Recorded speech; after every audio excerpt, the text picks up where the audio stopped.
अस्सलाम वालेकुम नाज़रीन, प्रोग्राम में आपको कहेंगे खुशामदीद। मैं हूँ हुमार सलान। और नाज़रीन, आज का प्रोग्राम बहुत इंटरेस्टिंग है क्योंकि इस प्रोग्राम में हम डिस्कशन करने जा रहे हैं 1965 की जंग के हवाले से। बिलखुसूस इसके बैकग्राउंड के हवाले से बात होगी, यानी कि इसके पस मंज़र को जानने की कोशिश करेंगे कि आखिर क्या वजूहात थी, ये जंग बेसिकली क्यों लड़ी गई। कुछ मुहर्रिकात भी जानेंगे, और अगर कुछ जिस तरह से हम सब जानते हैं कि कुछ हवाले हमें ऐसे भी मिलते हैं कि ये जंग मसला कश्मीर के हल के लिए लड़ी गई।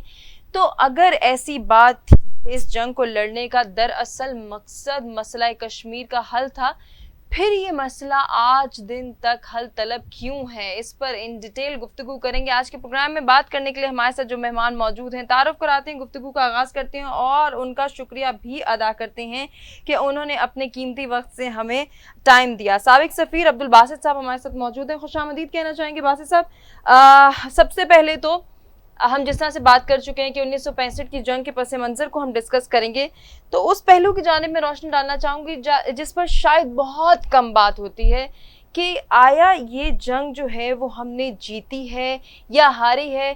57 साल गुजरने के बाद भी पाकिस्तानी आवाम इस कशमकश का शिकार है और सवाल का जवाब चाहती है।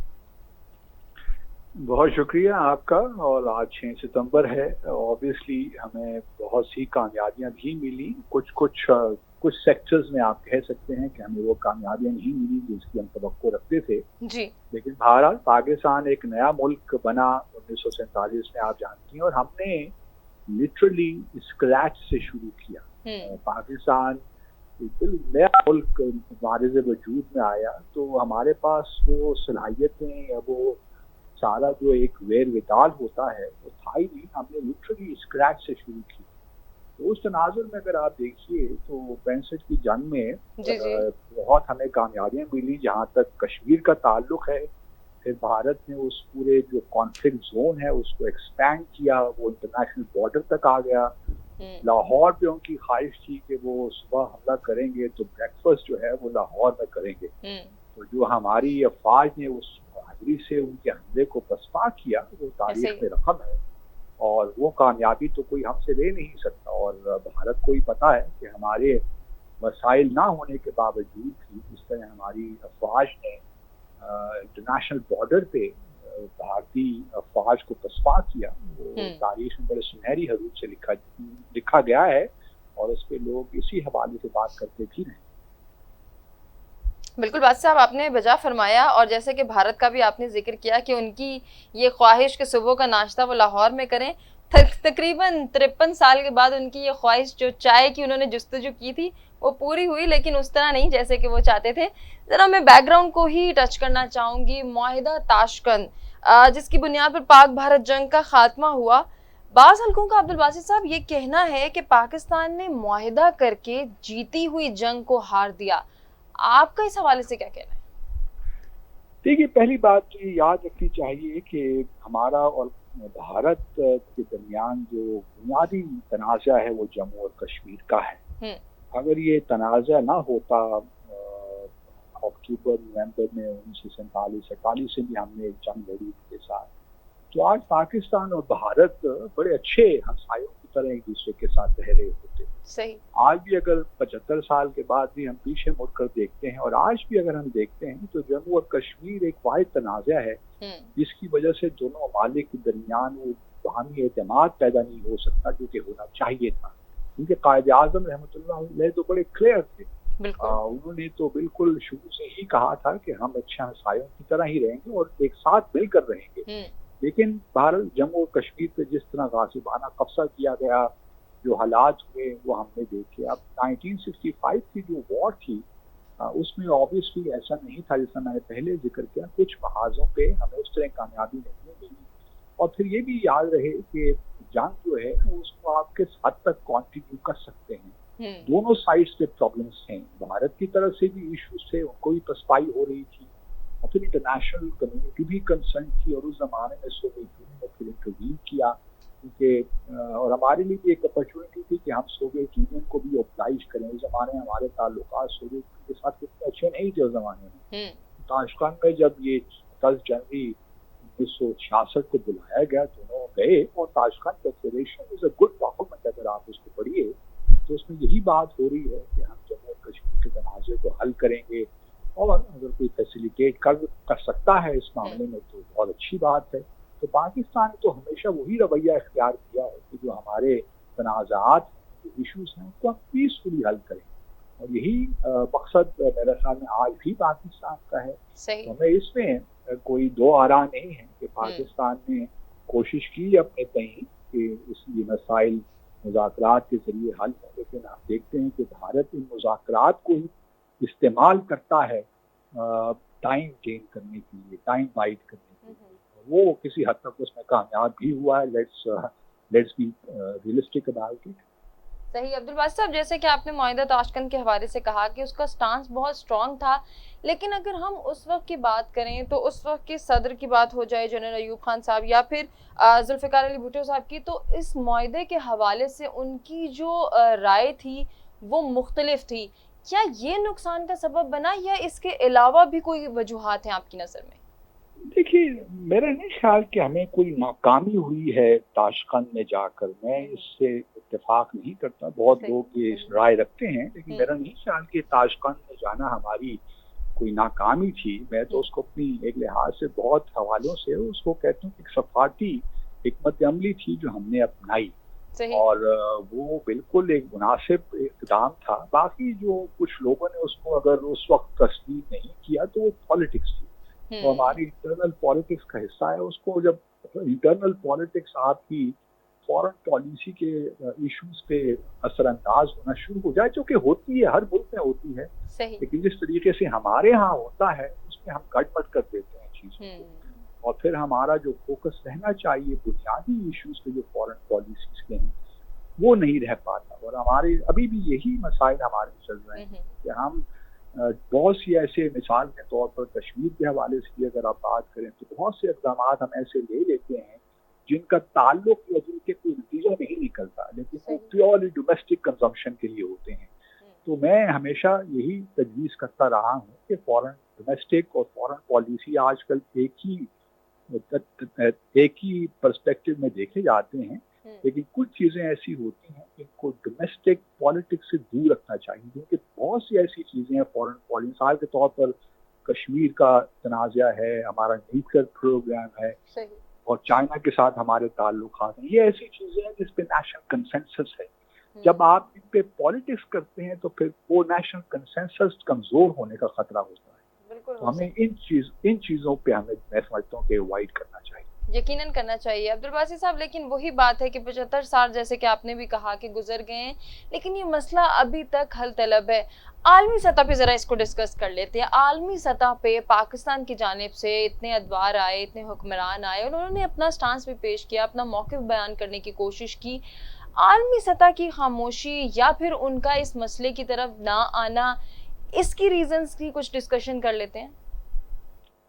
देखिए, मैं हमेशा यही कहता हूँ, और मेरा यही कंसिडर्ड मेरी ओपिनियन है कि हमारे यहाँ एक बड़ा रिवाज बन गया है कि हम बहुत ज़्यादा, वो नहीं कहते कि हम बहुत ज़्यादा शिकायतें करना हमने शुरू कर दी फॉरेन पॉलिसी के मेन में। हर वक्त हम रोते पीटते रहते हैं कि हमें जी इंटरनेशनल कम्युनिटी ने सपोर्ट नहीं किया। सफारतकारी में ये चीज़ें पसंद नहीं की जाती। असल मामला ये होता है कि आप खुद पहले अपने अंदर झांक कर देखिए कि आपसे क्या गलतियां हुई, किस किस जगह आपने गलत की। अगर आप खुद ही इनकंसिस्टेंट हैं अपनी पोजीशंस में, जब आप खुद वो इक़दाम नहीं कर सकते जो आपको कश्मीर के हवाले से करने चाहिए, जिनका आपके पास इख्तियार है वो इक़दाम करने का, अगर वो भी आप नहीं कर सकते, कभी आप कहते हैं हमने ट्रेड भारत के साथ करना है, कभी आप कहते हैं नहीं करना, तो दुनिया फिर आपको सीरियसली नहीं लेती, आपकी वो क्रेडिबिलिटी उस इशू पे नहीं रह जाती। तो भारत ने यही जो हमारी इंटरनल, हमारी जो प्रॉब्लम्स हैं उनको एक्सप्लॉइट किया है। उसने जम्मू और कश्मीर की पूरी जद्दोजहद को, जिसको दुनिया कोई कानून जो है उसको ये नहीं कह सकता कि ये लीगल है, वो एक बिल्कुल जस्टिफाइड स्ट्रगल है, लेकिन भारत ने उसको एक दहशतगर्दी के तौर पे पेश कर दिया। तो इसमें कुछ हमारी अपनी सफाती नाकामियां भी हैं, और हमारे यहाँ जो इंटरनल डिबेट्स होती हैं वो भी इतनी डैमेजिंग होती हैं कि दुनिया अब हमें सीरियसली नहीं लेती जहाँ तक जम्मू और कश्मीर की बात है, और this is the biggest problem आज। बिल्कुल ऐसे ही अब्दुल बासित साहब, जैसे कि आपने कहा कि कुछ लूप होल्स हैं सिफारती सतह पे, क्या हमारे यहाँ वही बात आ जाती है कि खारजा पॉलिसी की डिस्कस कर लें या सिफारती सतह पे हमारी कुछ नाकामियां हैं, यही वो वजह रही कि अक़वाम आलम ने हमें सीरियस ना लिया, या फिर भारत ने अपना एक स्ट्रॉन्ग मौक़िफ़ रखा सामने कि उन्हें खामोश होना पड़ा?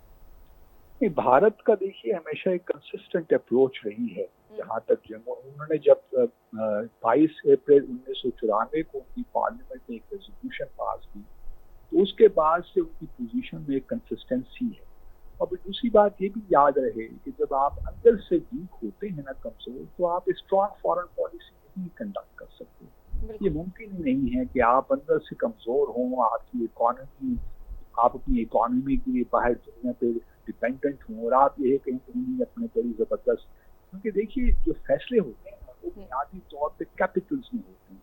सही। अब अगर अमेरिका का इंटरेस्ट है, इकोनॉमिक इंटरेस्ट है, तो मोहतात रहेगा जरिए भारत। अगर बरतानिया का इंटरेस्ट है, तो इकोनॉमिक इंटरेस्ट है या strategic interest for that matter है, तो मोहतात रहेंगे। तो पाकिस्तान के क्या, दुनिया के क्या इंटरेस्ट है पाकिस्तान में, ये हमें सोचना पड़ेगा, इस पर रिफ्लेक्ट करना पड़ेगा।